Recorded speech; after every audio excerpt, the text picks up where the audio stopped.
Rest is not a reward, it is required. Minsan ganito isip natin, hindi ko deserve, kailangan pagurin ko sarili ko para makapag-rest ako, para i-reward ko naman yung sarili ko. No.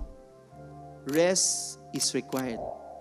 Kahit wala ka pang achievement na malaki, kung may nagagawa ka, sinisikap mo, napagod ka, magpahinga ka rin. Kasi nagmamalasakit ang Diyos sa'yo. Hindi mo kailangang i-earn yan. It is required by God to you. Nire-require ng Diyos magpahinga ka. Nagiging effective uli ang tao kapag nakakapagpahinga siya. Tama ho ba?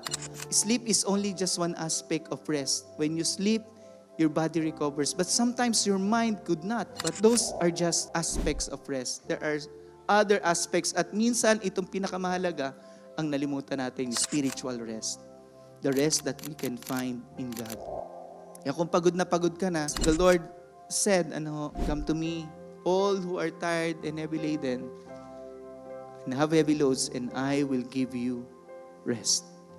Bibigyan kita ng kapahingahan. Bakit po?